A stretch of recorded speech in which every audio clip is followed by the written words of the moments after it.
નમસ્કાર મિત્રો, આપ સૌનું ગુજુ ગુરુજી યુટ્યુબ ચેનલમાં સ્વાગત છે। આજના વિડીયોમાં સરકારી ભરતી અંતર્ગત જે મિશન મહેસૂલી તલાટી એટલે કે મહેસૂલી તલાટીની જે સરકારી ભરતી છે એ જાહેર થઈ ચૂકી છે। તો મહેસૂલી તલાટી વર્ગ 3ની 2389 જગ્યા માટેની જે ભરતી છે, આ ભરતી માટે હાલ જ સરકાર દ્વારા જે કંઈ નવા નિયમ, નવી પરીક્ષા પદ્ધતિ, નવો અભ્યાસક્રમ, નવી લાયકાત નક્કી કરવામાં આવી છે, જેનો વિગતવાર વિડીયો અમે છે ગઈકાલે જ અમારી ચેનલ ઉપર અપલોડ કરી ચૂક્યો છે, જે પણ તમે જોઈ શકો છો। આજના વિડીયોમાં જે ગુજરાત ગૌણ સેવા પસંદગી મંડળ દ્વારા વિગતવાર જાહેરાત કરવામાં આવી છે તેની વાત કરીએ। મિત્રો, આ જાહેરાત સંદર્ભે તમે છે આવતીકાલે એટલે કે 26/5/2025 ના બપોરના 2 કલાકથી ઓજસની વેબસાઇટ અને ગુજરાત ગૌણ સેવા પસંદગી મંડળની જે વેબસાઇટ છે GSSB, એના ઉપરથી તમે ફોર્મ ભરી શકશો। જાહેરાત જોઈએ તો ગુજરાત ગૌણ સેવા પસંદગી મંડળ ગાંધીનગર દ્વારા મહેસૂલ વિભાગના નિયંત્રણ હેઠળની જે કલેક્ટર કચેરી છે એના હસ્તકની મહેસૂલી તલાટી વર્ગ 3ની 2389 જગ્યાઓ માટે સ્પર્ધાત્મક પરીક્ષા મારફતે સીધી ભરતીથી આ જગ્યા ભરવા માટેની યાદી તૈયાર કરવા માટે ઉમેદવારો પાસેથી ઓજસ વેબસાઇટ મારફત ઓનલાઈન અરજીપત્રક મંગાવવામાં આવે છે। આ અરજીપત્રકનો સમયગાળો 26/5/2025 ના બપોરના 14 કલાકથી 10/6/2025 સમય રાત્રિના 11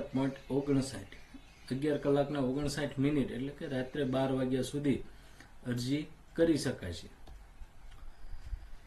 અરજી કરવા માટે વિગતવાર સૂચનાઓ સહિત આ સમગ્ર જાહેરાત દરેક ઉમેદવારે પ્રથમ ધ્યાનથી વાંચવી જરૂરી છે, કારણ કે આ વખતની જે તલાટીની ભરતી છે એ નવા નિયમ સાથે થઈ રહી છે, માટે પહેલા છે એ તમારે છે એ દરેકે સૂચનાને વિગતવાર વાંચવી સમજી। અહીં પણ વિડીયોમાં તમે આપણે જે કંઈ અગત્યની સૂચના છે તે ટોપિક લીધેલા છે।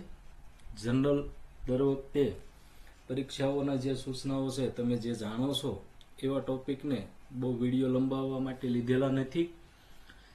ભરતી પ્રક્રિયા સંબંધની તમામ સૂચનાઓ મંડળની વેબસાઇટ GSSB gujarat.government.in પર મૂકવામાં આવેલ છે, તેથી સમયાંતરે મંડળની વેબસાઇટ અચૂક તમારે જોતા રહેવું। ઓનલાઈન અરજી કરતી વખતે ઉમેદવારે પોતાની શારીરિક લાયકાત, શૈક્ષણિક લાયકાત, વય, જાતિ તેમજ અન્ય લાયકાતના બધા જ અસલ પ્રમાણપત્રો પોતાની પાસે રાખવાના રહેશે અને અરજીપત્રકમાં તે પ્રમાણપત્રમાં દર્શાવ્યા મુજબની જરૂરી વિગતો ભરવાની રહેશે। આમ પોતાના બધા જ પ્રમાણપત્રો જેવા કે શૈક્ષણિક લાયકાત, વય, શાળા છોડ્યાનું પ્રમાણપત્ર, લાગુ પડતા ઉમેદવારો માટે category SC, ST, SC, BC કે EWS હોય, દિવ્યાંગ લાગુ પડતો હોય તો દિવ્યાંગ, માજી સૈનિક લાગુ પડતો હોય તો માજી સૈનિક, આમ અન્ય લાયકાતના અસલ પ્રમાણપત્રો સાથે રાખી અને ઓનલાઈન અરજી કરી પોતાના પ્રમાણપત્રોને આધારે સાચી વિગત ભરવાની રહેશે। અરજીમાં ખોટી વિગતોને કારણે અરજી રદ થવા પાત્ર બને છે, આથી ઓનલાઈન અરજીપત્રક ઉમેદવારે કાળજીપૂર્વક ભરવાનું રહેશે। વય મર્યાદા નવા નિયમ પ્રમાણે ઉંમર જાહેરાતમાં દર્શાવેલ અરજી સ્વીકારવાની છેલ્લી તારીખ જે 10/6/2025 ના રોજ ગણવામાં આવશે। અરજી સ્વીકારવાની છેલ્લી તારીખના રોજ ઉમેદવારે 20 વર્ષ પૂરા કરેલા હોવા જોઈએ અને 35 વર્ષ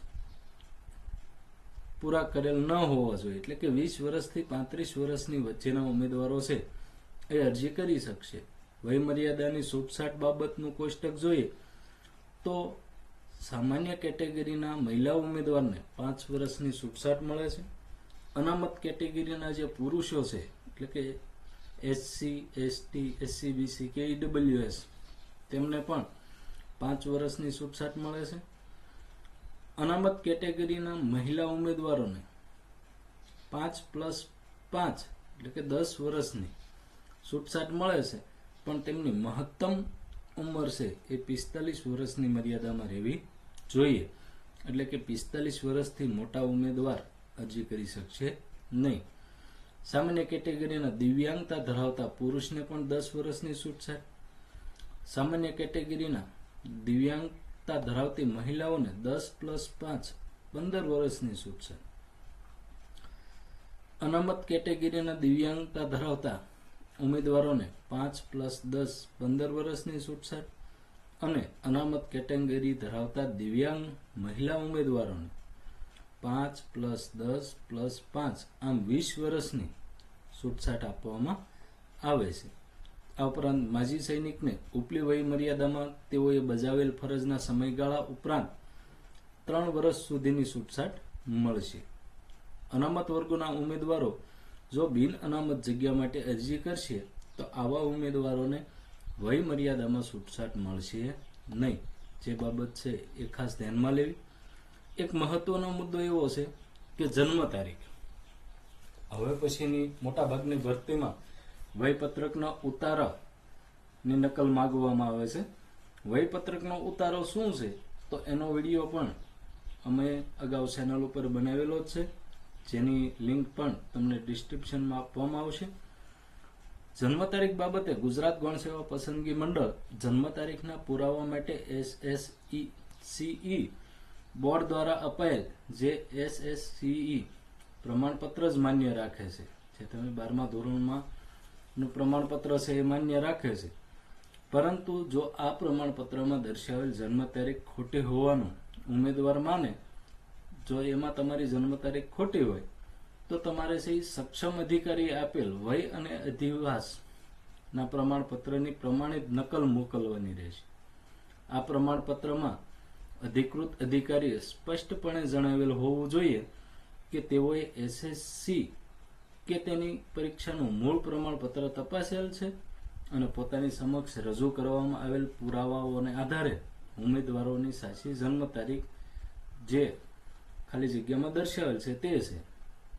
જે SSC કે તેની સમકક્ષ પરીક્ષાના પ્રમાણપત્રમાં દર્શાવેલ જન્મ તારીખ કરતા જુદી છે તથા માનવાને પૂરતું કારણ છે. ઉમેદવારે રજૂ કરેલ વય અને અધિવાસનું પ્રમાણપત્ર તેની વિશ્વસનીયતાના આધારે સ્વીકારે કે અસ્વીકારનો નિર્ણય ગુજરાત ગૌણ સેવા પસંદગી મંડળ દ્વારા લેવામાં આવશે. આમ દરેક ઉમેદવારે અરજી પત્રકમાં દર્શાવેલ જન્મ તારીખમાં પાછળથી કોઈ પણ ફેરફાર થઈ શકશે નહીં. શૈક્ષણિક લાયકાત. હવે પછીથી તલાટી ભરતી માટે ઉમેદવાર ભારતના કેન્દ્રીય અથવા રાજ્ય અધિનિયમથી અથવા તે હેઠળ સ્થાપેલ અથવા સ્થાપિત યુનિવર્સિટીમાં પૈકી કોઈ પણ એકમાંથી અથવા તે તરીકે માન્ય થયેલ અન્ય કોઈ પણ શૈક્ષણિક સંસ્થામાંથી અથવા યુનિવર્સિટી ગ્રાન્ટ કમિશન અધિનિયમ 1956ની કલમ 3 હેઠળ ડીમ્ડ યુનિવર્સિટી તરીકે જાહેર થયેલ બીજી કોઈ પણ શૈક્ષણિક સંસ્થામાંથી મેળવેલ સ્નાતકની પદવી ધરાવતો હોવો જોઈએ. એટલે કે હવે પછી તલાટી થવા માટે તમારી પાસે સ્નાતકની ડિગ્રી છે એ ફરજિયાત છે. સરકારે માન્ય કરેલ તેની સમકક્ષ લાયકાત ધરાવતો હોવો જોઈએ. ગુજરાત મુલકી સેવા વર્ગીકરણ અને ભરતી સામાન્ય નિયમો 1967માં ઠરાવ્યા પ્રમાણે કોમ્પ્યુટરનો ઉપયોગ અંગેની પાયાની જાણકારી ધરાવતો હોવો જોઈએ. ઉમેદવાર ગુજરાતી અથવા હિન્દી અથવા બંને ભાષાનું પૂરતું જ્ઞાન ધરાવતો હોવો જોઈએ. અહીં નોંધ કરેલી છે કે ઉપર દર્શાવેલ જે સંવર્ગના ભરતી નિયમોમાં નિયત થયેલ શૈક્ષણિક લાયકાતના અગત્યના મુદ્દાઓનું અરજી પત્રકમાં સમાવેશ કરવામાં આવેલ છે, પરંતુ આખરી પસંદગી સમયે ભરતી નિયમોમાં દર્શાવેલ શૈક્ષણિક લાયકાતને તમામ જોગવાઈને ધ્યાને લેવામાં આવશે. ઉમેદવારે ભરતી નિયમોમાં દર્શાવેલ શૈક્ષણિક લાયકાતની તમામ વિગતો ધ્યાને લઈને જ ઉપરોક્ત જાહેરાત માટે અરજી પત્રકમાં વિગતો ભરવાની રહેશે.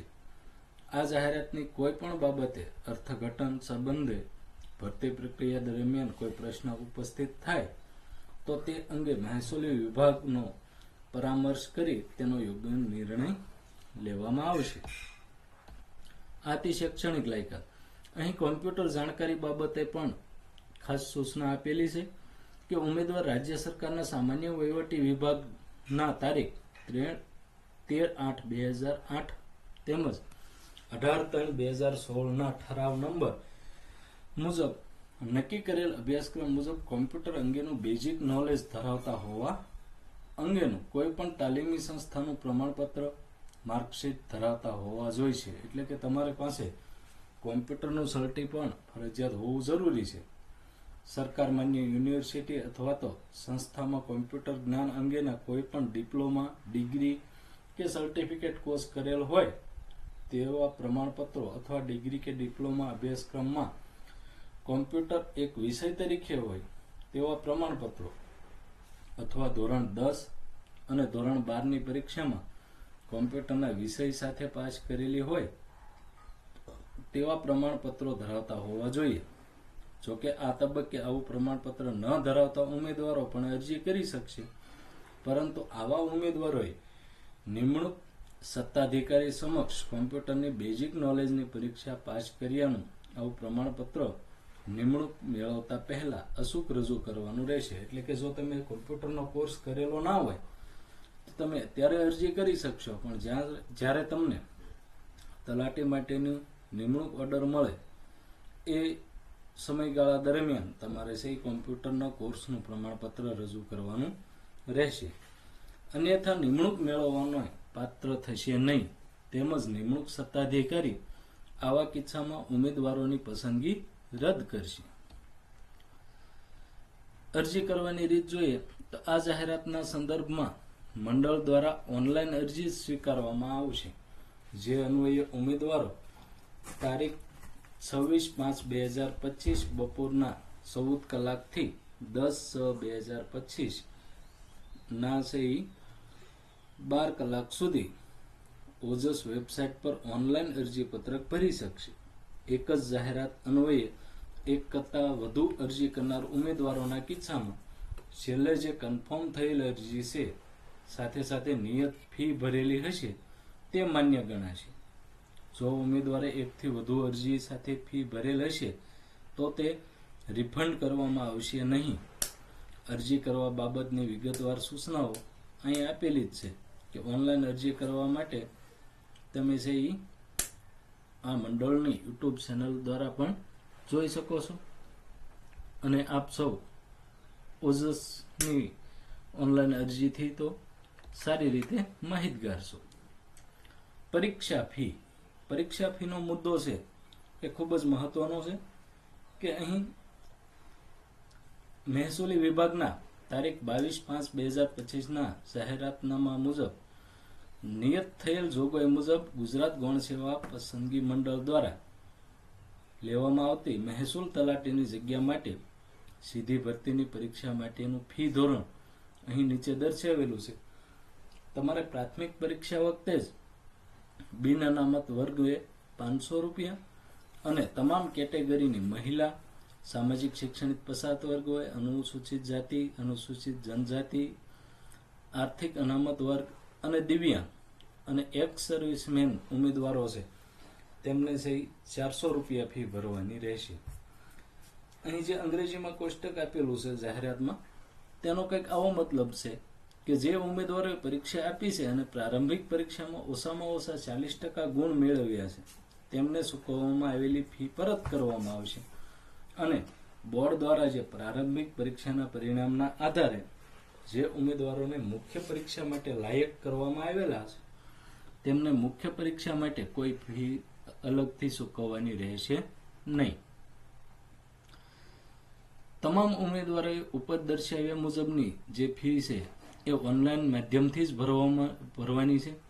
ઉમેદવારોએ ઓજસની વેબસાઇટ પર પોતાની અરજી સબમિટ કરી કન્ફર્મેશન નંબર મેળવ્યા બાદ પરીક્ષા ફી છેલ્લી તારીખ 10/6/2025 ના 12 કલાક સુધીમાં રાતના 12 કલાક સુધી ફરજિયાત ઓનલાઈન ભરવાની રહેશે. ઓનલાઈન માધ્યમથી ફી ભરવા માટે ઓજસ વેબસાઇટ પર ઓનલાઈન એપ્લિકેશન ટેબમાં પ્રિન્ટ એપ્લિકેશન ફોર્મ અને પે ફીસ પર ક્લિક કરવાથી ઓનલાઈન પેમેન્ટ માટેના ઓપ્શન દેખાશે. તેમાં ઓનલાઈન પેમેન્ટ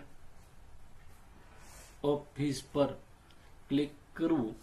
તેમાં debit card, internet banking, UPI અથવા વોલેટ દ્વારા ફી ભરવાની રહેશે.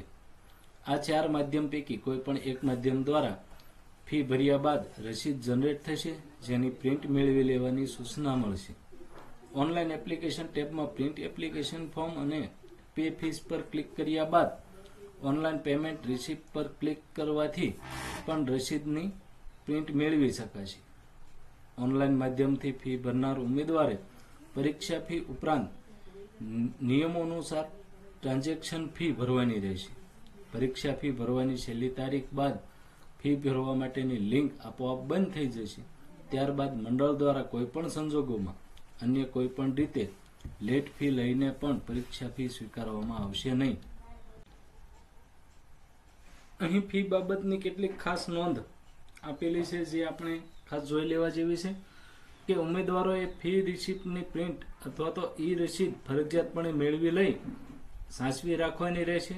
જો ફી રસીદ જનરેટ ન થાય તો અરજી માટેની ફી ભરાયેલી ગણાશે નહીં, અને જ્યાં સુધી ફી ભરાયેલી નહીં હોય ત્યાં સુધી ઉમેદવારની અરજી માન્ય ગણાશે નહીં. પરીક્ષા માટેની ફી ઓનલાઈન માધ્યમ સિવાય અન્ય કોઈ પણ માધ્યમથી સ્વીકારવામાં આવશે નહીં, જેની ઉમેદવારોએ ખાસ નોંધ લેવી. પરીક્ષામાં ઉપસ્થિત રહેનાર ઉમેદવારોને તેઓએ જે માધ્યમથી પરીક્ષા ફી ભરેલી હશે તે માધ્યમથી જ પરીક્ષા ફી પરત મળવા પાત્ર રહેશે. પરીક્ષામાં ઉપસ્થિત થનાર અથવા ઉપસ્થિત ન રહેનાર ઉમેદવારોને પરીક્ષા ફી પરત મળવા પાત્ર રહેશે નહીં. પરીક્ષા ફી નહીં ભરનાર ઉમેદવારની અરજી માન્ય રહેશે નહીં, તથા ઉમેદવારનું અરજી ફોર્મ કોઈ પણ જાતની જાણ કર્યા વગર મંડળ દ્વારા રદ કરવામાં આવશે. મંડળ દ્વારા અરજી રદ થવાના કિસ્સામાં પણ ઉમેદવાર દ્વારા ભરવામાં આવેલ પરીક્ષા ફી પરત મળવા પાત્ર એટલે કે રિફંડ મળશે નહીં. આ સંવર્ગના ભરતી નિયમોમાં દર્શાવેલ શૈક્ષણિક લાયકાત, વયમર્યાદા, ઓનલાઈન અરજી ભરવા તેમજ ફી ભરવા સંબંધી કોઈ પણ માર્ગદર્શનની તમારે જરૂર પડે તો તે માટે મંડળની કચેરીના ફોન નંબર અહીં જે આપેલા છે તેના પર તમે સંપર્ક કરી શકો છો. આગળ જોઈએ તો પરીક્ષા પદ્ધતિ. મહેસૂલી વિભાગનો જે તારીખ 22/5/2025 નો જે જાહેરનામા ક્રમાંકથી સીધી ભરતી માટેનું મહેસૂલી તલાટીની જગ્યાઓ ભરવા માટે જે ઠરાવેલી પરીક્ષા પદ્ધતિ છે, જેનો વિગતવાર અભ્યાસક્રમ અને સંપૂર્ણ માહિતી છે એ અમારા ચેનલ ઉપર એક વિડીયો બનાવીને મૂકવામાં આવેલી છે. જે પરીક્ષા પ્રથમ તબક્કો MCQ એટલે કે હેતુલક્ષી પ્રશ્નનો રહેશે, અને ત્યારબાદ જે છે એ વર્ણનાત્મક પરીક્ષા છે એ લેવામાં આવશે. આમ આ પરીક્ષા પ્રિલિમિનરી અને મુખ્ય એમ 2 તબક્કામાં લેવામાં આવશે. મિત્રો, આવા સરકારી ભરતી સંબંધિત તમામ વિડીયો માટે અમારી ચેનલને સબસ્ક્રાઇબ કરી રાખો, અને વોટ્સઅપ ગ્રુપમાં જોડાવા માટે સ્ક્રીન પર દેખાતા નંબર પર હાઈનો મેસેજ કરીને પણ તમે મોકલી શકો છો. તલાટીની નિમણૂક બાબતની કેટલીક સૂચનાઓ જોઈ લઈએ કે આ જાહેરાત સંબંધમાં પસંદ થયેલ ઉમેદવારોની નિમણૂક માટે સરકારશ્રીના મહેસૂલી વિભાગને મંડળ દ્વારા ભલામણ કરવામાં આવશે. ઉમેદવારોની નિમણૂક માટે મેરિટ નંબરને ધ્યાનમાં રાખી વિચારણા કરવામાં આવશે. મંડળ દ્વારા લેવાનાર સ્પર્ધાત્મક લેખિત પરીક્ષામાં ઉત્તીર્ણ થવાથી જ ઉમેદવારોને નિમણૂક માટેનો હક મળી જતો નથી. નિમણૂક સમયે નિમણૂક સત્તાધિકારીને ઉમેદવાર બધી જ રીતે યોગ્ય છે તેમ સંતોષ થાય તો જ ઉમેદવારોને નિમણૂક આપવામાં આવશે. પસંદગી પામેલ ઉમેદવાર નિમણૂક સત્તાધિકારી ઠરાવે તે શરતોને આધીન નિમણૂક મેળવવાને પાત્ર થશે. નિમણૂક પામેલ ઉમેદવાર સરકારના નિયમો મુજબની તાલીમ લેવી પડશે અને તાલીમ પરીક્ષા પાસ કરવાની રહેશે. નિમણૂક અંગેની સઘળી કાર્યવાહી સંબંધિત જિલ્લા કલેક્ટર શ્રી દ્વારા કરવામાં આવતી હોય આ અંગેનો કોઈ પત્ર વ્યવહાર મંડળ ખાતે કરવાનો રહેશે નહીં. તો મિત્રો આ હતી તલાટી બાબતની જે જાહેરાત છે તેની કેટલીક સૂચનાઓ અને માહિતી. તલાટી કમ મંત્રી પરીક્ષા અંગે તમામ મટીરિયલ છે એના પણ વિડીયો અમારી ચેનલ ઉપર મૂકવામાં આવશે. અસ્તુ, આભાર.